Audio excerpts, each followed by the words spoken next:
পাঁচতলা বিল্ডিং এর মালিক, ও পাঁচতলা বিল্ডিং এর মালিক, গাছের নিচে যে ঘুমাও, তোমাদের সকলকে বলছি আমি আল্লাহ রব্বুল আলামিনের একজন ফেরেশতা। আমি ফেরেশতা, এই ফেরেশতা তোমাদেরকে ডেকে ডেকে বলছি, অল্প দিনের মধ্যেই তুমি কবর নামক স্থানের মধ্যে এসে শুইবে। আর কবর আপনাকে আমাকে ডেকে ডেকে বলতেছে, ও দুনিয়ার মানুষ, আমি কবর কিন্তু একাকী ঘর, আমার ভিতরে কোনো সাথী নাই, কোনো বাতি নাই, কোনো বন্ধু নাই। আমি কবর কিন্তু বিছনাহীন ঘর, আমি কবর কিন্তু অন্ধকার ঘর, আমি কবর কিন্তু বোবা। তুমি যতই চিৎকার করবে, তোমার চিৎকার কিন্তু আমি শুনব না। আমি এমন অন্ধকার ঘর, নিচে মাটি, উপরে মাটি, ডাইনে মাটি, বামে মাটি, পায়ের দিকে মাটি, মাথার দিকে মাটি, আমার 6 দিকেই মাটি দিয়ে আটকানো। এক বিন্দু আলো পৃথিবীর বুক থেকে আমার ভিতরে আসতে পারবে না। আমি এমন একটা ঘর, যেই ঘরের মধ্যে কোনো বাতির ব্যবস্থা নাই। আমি এমন একটা ঘর, যেই ঘরের মধ্যে কোনো বিছনার ব্যবস্থা নাই। আমি এমন একটা ঘর, যেই ঘরের মধ্যে কোনো বন্ধু বান্ধবের ব্যবস্থা নাই। সুতরাং ও দুনিয়াবাসী, তোমরা যদি আমার ভিতরে আসো, তাহলে আমার ভিতরে তুমি একজন বন্ধু জোগাড় করে নিয়ে আইসো। তুমি আমার ভিতরে একটু আলোর ব্যবস্থা নিয়ে আইসো, তুমি আমার ভিতরে একটু বিছনার ব্যবস্থা নিয়ে আইসো। তুমি আমার ভিতরে যদি যখন আসবা, তখন তুমি আমাকে বললে আমি শুনতে বাধ্য। এমন একজন সুপারিশকারী নিয়া আমার কবরের মধ্যে এসো। চিৎকার দিয়া বলেন সুবহানাল্লাহ। ও বাবারা, বন্ধুরা, বলুন তো দেখি, বাতি কি জোগাড় করেছি, সাথী কাকে জোগাড় করেছি, আলোর বিছনার কি ব্যবস্থা করেছি। এখন আমরা যাদের আমাদের বয়স হয়ে গেছে, আমরা একটু চক্ষু বন্ধ করলেই আমাদের এই চিন্তাটা এসে যায়। কিন্তু যুবকদের রক্ত গরম, ওদের কিন্তু এই চিন্তা সহজে আসতে চায় না। জোরে বলেন কথা ঠিক না বেঠি? এই জন্য আমি বলবো, পূর্ব মহিষানের যুবক ভাইরা, যারা তোমরা ওয়াজের মাহফিল দিয়েছ, খিচুড়ির ওখানে 3 জন মানুষ থাকলে যথেষ্ট, দোকানপাটে একজন মানুষও থাকা উচিত না। সুতরাং আমি অনুরোধ করছি, অল্প সময়ের মধ্যে তোমরা এই মাহফিল প্যান্ডেলে এসে বসো। কারণ তোমাদেরকে নিয়ে আজকে সর্বপ্রথম বিশেষ একটা আলোচনা করব। তা হলো যুবকদের তওবা আর বৃদ্ধদের তওবা। দরজওয়ানি তওবা করদান, শিবায়ে পয়গম্বরি, ওক্তে পীরা গুরবে জালেম, মিশাওয়াদ পরহেজগারি। ও যুবক, তুমি তো জানো না যৌবন বয়সের তওবার কত মূল্য। যৌবন বয়সে যদি কোনো ব্যক্তি তওবা করে, আল্লাহকে যদি একটা ডাক দেয়, আল্লাহ রব্বুল আলামিন সাথে সাথে বলেন, লাব্বাইকা ইয়া আব্দি, ও আমার বান্দা, আমি উপস্থিত, তুমি কি বলবা আমাকে বলো। সুবহানাল্লাহ। আর বৃদ্ধ বয়সে যদি আল্লাহ রব্বুল আলামিনকে ডাক দেয় 100 বার, 100 বারে ডাক দিলে আল্লাহ রব্বুল আলামিন একবার সারা দিতেও পারে, নাও দিতে পারে। এটা হলো বৃদ্ধ বাবাজি আমাদের অবস্থা। সুতরাং যুবক ভাইদেরকে বলবো, যুবক, তোমাদের তওবাকে আল্লামা হালি রহমাতুল্লাহ আলাইহি তোমাদের তওবাকে নবীদের তওবার সাথে তুলনা করেছেন। তোমাদের তওবাকে বিলালের তওবার সাথে তুলনা করেছেন। তোমাদের তওবাকে আম্মার বিন ইয়াসিরের তওবার জন্য তুলনা করেছেন। তোমাদের তওবাকে আল্লাহ রব্বুল আলামিন অতি সত্তর কবুল হবে বলে ঘোষণা করে দিয়েছেন। জোরে বলি সুবহানাল্লাহ। তাই বলি যুবক ভাইয়েরা, আল্লাহর একজন পয়গম্বর নাম হলো হযরত মূসা আলাইহিস সালাতু ওয়াসসালাম। এই মূসা পয়গম্বর আর মূসা পয়গম্বরের যে বংশ বনি ইসরাইল, এই বনি ইসরাইলের বংশের বিরুদ্ধে একটা বংশ ছিল, এই বংশটার নাম ছিল কিপ্তি। এই কিপ্তি বংশের একটি লোক আর বনি ইসরাইল বংশের একটি লোক একদিন ঝগড়া করতেছিল। এমন সময় হযরত মূসা আলাইহিস সালাম ওই জায়গা দিয়ে রওনা করেছেন। হযরত মূসা আলাইহিস সালাম জিজ্ঞাসা করলো, ব্যাপার কি, তোমরা ঝগড়া করো কেন?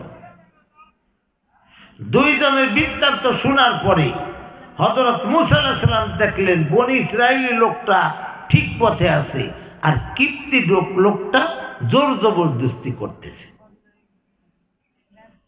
আছে না কিছু লোক সমাজে যাদের জোর আছে, গরিবের উপর নিষ্পেষণ করে, গরিবের উপর জুলুম করে, গরিবদেরকে পাত্তাই দেয় না, অত্যাচার করে। এই লোক আর ওই কিপ্তির লোক কিয়ামতের দিন এক জাহান্নামের মধ্যে থাকবে। জোরে বলেন নাউজুবিল্লাহি মিন যালিক। এই হলো আমার 1 নাম্বার ওয়াজ। আমার বাবাজিরা, বন্ধুরা, হযরত মূসা আলাইহিস সালাম দেখলেন বনি ইসরাইল লোকটা ঠিক আর ওই কিপ্তি লোকটা আছে ভুল পথে, জবরদস্তি করতেছে। হযরত মূসা আলাইহিস সালাম আস্তের উপরে একটা ঘুষি মারছে। ঘুষি মারার সাথে সাথে লোকটা জমিনের মধ্যে পড়ে মারা গেছে। মানুষ বলতে আরম্ভ করলো, মূসা নবী হয়ে লোক মারছে। হযরত মূসা আলাইহিস সালাম আমি বললেন, আমি তো লোক মারি নাই, আমি মারছি নিকৃষ্ট একটা প্রাণী, 4 পায়ে জানোয়ারের মতো একটা জানোয়ারকে আমি মেরেছি। কারণ আল্লাহ রব্বুল আলামিন বলেছেন, ওয়ালাকাদ যারানা লিজাহান্নামা কাসীরাম মিনাল জিন্নি ওয়াল ইনস লাহুম কুলুবুল লা ইয়াফকাহুনা বিহা ওয়া লাহুম আ'য়ুনুন লা ইউবসিরুনা বিহা ওয়া লাহুম আযানুন লা ইয়াসমাউনা বিহা উলাইকা কাল আনআমি বাল হুম আদাল উলাইকা হুমুল গাফিলুন। আমার বাবাদের বন্ধুরা, আল্লাহ রব্বুল আলামিন বলেন, অনেক জিন এবং অনেক মানুষের জন্য আমি জাহান্নামকে প্রস্তুত করে রেখেছি, রেডি করে রেখেছি। ওই জিন এবং মানুষগুলো হলো যাদেরকে আমি 3টা জিনিস দিয়েছি। কয়টা? যাদেরকে আমি 3টা জিনিস, এই কথা বলে কেন কেন, যাদেরকে আমি 3টা জিনিস দিয়েছি, এই 3টা জিনিস পাওয়ার পরে যারা 3টা নিয়ামতের শুকরিয়া আদায় করে নাই, আমি আল্লাহ রব্বুল আলামিন তাদের জন্য জাহান্নাম তো তৈরি করছি ওই, এবং তাদেরকে আমি পৃথিবীর বুকে মানুষ বলে আখ্যায়িত করি নাই। আল্লাহ রব্বুল আলামিন বলেন, উলাইকা কাল আনআম, এই 3 প্রকারের মানুষ হলো পশু। 1 নম্বরে ওই মানুষগুলি পশুর মতো, যেই মানুষগুলিকে আল্লাহ রব্বুল আলামিন একটা হৃদয় দিয়েছে, হাত দিয়েছে, অন্তর দিয়েছে, অন্তর দ্বারা যারা বুঝিয়াও বোঝে না, কোনটা ভালো কোনটা মন্দ বোঝে কিন্তু না বুঝার ভান করে। আল্লাহ রব্বুল আলামিন বলেন, এই লোকগুলার জন্য আমি আল্লাহ রব্বুল আলামিন জাহান্নাম তৈরি করে রেখেছি।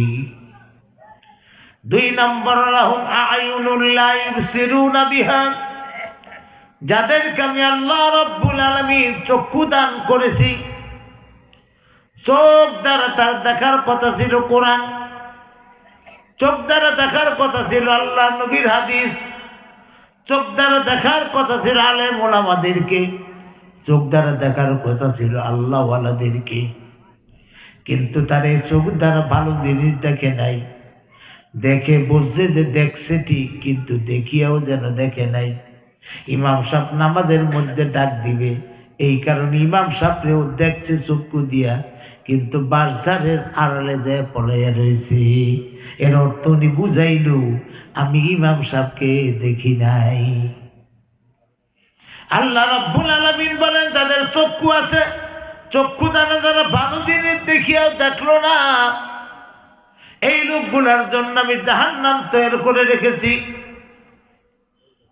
আবার আল্লাহ রাব্বুল আলামিন বলেন 3 নম্বরে, ওয়ালাহুম আযানুন লা ইয়াসমাউনা বিহা, যাদেরকে আমি কান দিয়েছি শোনার জন্য, কান দিয়ে শুনবে কোরআন শরীফ তেলাওয়াত, কান দিয়ে শুনবে ওয়াজ নসিহত, কান দিয়ে শুনবে মসজিদের আযান, কান দিয়ে শুনবে ইমাম সাহেবদের কথা। ধরে বলেন ঠিক কিনা? কিন্তু কান দ্বারা সে মসজিদের আযান শুনিয়াও না শোনার ভান করে বাজারে দোকানের মধ্যে মাথা নিচের দিকে দিয়ে বসে রয়েছে। আযান শোনার পরে তাড়াতাড়ি করে ঘরের পিছনে যায় দাঁড়িয়ে রয়েছে। আযান শোনার পরে ভালো দিক না আইসা সে মন্দ দিকে চলে গেছে, টাসের আড্ডায় বসে গেছে, ইয়াবা বাবা ফেন্সিডিল খাওয়ার জন্য পাগল হয়ে গেছে। আল্লাহ রব্বুল আলামিন বলেন কান দ্বারা ভালো জিনিস শোনার কথা ছিল, কিন্তু সারা কান দ্বারা ভালো জিনিস না শুনে গান শুনলো, বাদলা শুনলো, তবলা শুনলো, গীতি শুনলো, জারি শুনলো, যাত্রা দেখলো, কত ধরনের অপকর্ম দুনিয়াতে চলছে, সব কিছু শুনলো কান দ্বারা, কিন্তু আমার কোরআনের কথা শুনলো না। যদিও শুনছে কিন্তু মানে নাই। এর অর্থ শুনিয়াও শুনে নাই। জোরে বলেন ঠিক কিনা? আল্লাহ রাব্বুল আলামিন বলেন এই ধরনের লোক যারা কান দ্বারা শুনিয়াও শোনে না, এই লোকগুলার জন্য আমি আল্লাহ রাব্বুল আলামিন জাহান্নামকে প্রস্তুত করে রেখেছি। তাহলে 1 নম্বরে যাদের অন্তর আছে, অন্তর দ্বারা বুঝিয়াও ভালো জিনিস বোঝে না। 2 নম্বরে চক্ষু আছে, দেখিয়াও ভালো জিনিস দেখে না। 3 নম্বরে কান আছে, কান দ্বারা শুনিয়াও ভালো জিনিস যারা শোনে না। আল্লাহ রাব্বুল আলামিন বলেন উলাইকা কাল আনআম, এগুলি দেখতে শুনতে মানুষ হলে কি হবে, এগুলি আসলে মানুষ না, এইগুলি হলো 4 পায়ে জানোয়ার। চিৎকার দিয়া বলেন নাউজুবিল্লাহ। আল্লাহ বলছে 4 পায়ে জানোয়ার রাগ হইলে অন। যদি আল্লাহর উপরে কেউ রাগ হয় ইমান থাকবে? জোরে বলে ইমান থাকবে? তার আল্লাহ বলছে 4 পায়ে জানোয়ার, যাদের কান আছে কান দ্বারা শুনিয়ে শুনলো না, অন্তর আছে অন্তর দ্বারা বুঝিয়াও বুঝলো না, যাদেরকে আমি আল্লাহ রাব্বুল আলামিন চোখ দিছি, চক্ষু দ্বারা দেখিয়েও দেখলো না। এই লোকগুলি আসলে মানুষ না, এই মাইগুলি হলো চতুষ্পদ জন্তুর মতো। চতুষ্পদ জন্তু বলে ক্ষান্ত হইল হইতো, কিন্তু আল্লাহ রাব্বুল আলামিন চতুষ্পদ জন্তু হিসাবে বলিয়াও ক্ষান্ত করেন নাই। আল্লাহ রাব্বুল আলামিন বলেন, আল্লাহ রাব্বুল আলামিন বলেন চতুষ্পদ জন্তু বলে আমি শেষ করতে পারতাম, কিন্তু না। আল্লাহ বলেন বালহুম আদল, চতুষ্পদ জন্তুর মধ্যে যেটা সবচাইতে নিকৃষ্ট এটা হলো সেটা। আর 4 পায়ে জানোয়ার পৃথিবীতে যত আছে আপনি আমি আমরা সবাই জানি, এগুলার মধ্যে সবচাইতে নিষ্ঠা হলো শুয়োর। জোরে বলেন ঠিক কিনা? আল্লাহর ভাষা দিয়ে আল্লাহ বুঝাইতে চাইলেন ও দুনিয়ার মানুষ, চক্ষু আছে তোমার, তুমি ভালো জিনিস দেখলে না। কান আছে তোমার, তুমি ভালো জিনিস শুনলে না। অন্তর আছে তোমার, ভালো জিনিসকে তুমি অনুধাবন করলে না, বুঝলা না, মানলা না।